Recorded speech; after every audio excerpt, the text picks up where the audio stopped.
దేశ భాషలందు తెలుగు లెస్స. మన తెలుగు అంత కమ్మటి భాష గీ దునియాలనే లేదు. ఆవు మరి మన భాష మనకు గొప్ప అట్లనే చెప్పి వేరే భాషలను చిన్నసూపు చూడొద్దు. కానీ గీ నడుమ కొన్ని జాగల్లా భాష మీద లొల్లులు గట్టిగానే అవుతున్నాయి. నెరి తమిళనాడు కర్ణాటక రాష్ట్రాలల్లా వేరే భాషలు మాట్లాడేటోళ్ళు తిరగాలంటే కూడా బుగులు పడుతుర్రు. ఎందుకంటే మరిగా ఇప్పుడు అట్లా అవుతున్నది అక్కడ రచ్చ. చూడురు మీరే. ఎక్కడికి పోతే అక్కడి భాష మాట్లాడనికే మనుషులు ఏమన్నా రోబోలా భాషలలో ఏవచ్చి అంత ఆగమాగం అవుతున్నది.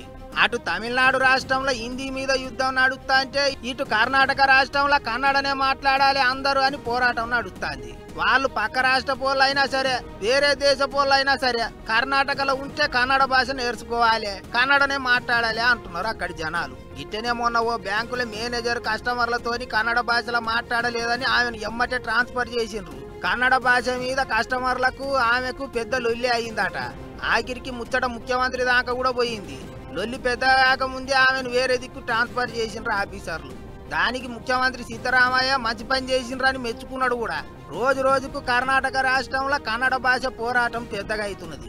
వేరే దిక్కుకేంచి కర్ణాటకకు పోయి ఏదన్నా పని చేసుకుందామన్నా ఉద్యోగాలు చేయాలన్నా భయపడే కథ అవుతున్నదట. ఇట్లనే బెంగళూరులో ఓ కంపెనీ నడిపిస్తున్న పెద్ద మనిషి వాయబ్బో వద్దు నాయన మేము పోతాం 6 నెలల కంపెనీని బెంగళూరుకేంచి పూణేకు మారుస్తా అన్నట్టు ఇంటర్నెట్ లో కామెంట్ రాసిండు.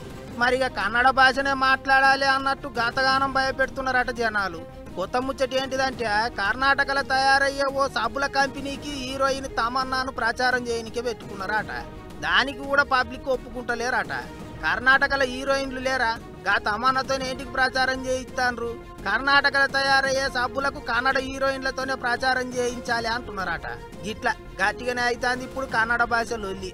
మరి ఎంత దాకా పోతుందో ఏమవుతుందో ఏమో చూసుకుంటూ పోవాలి.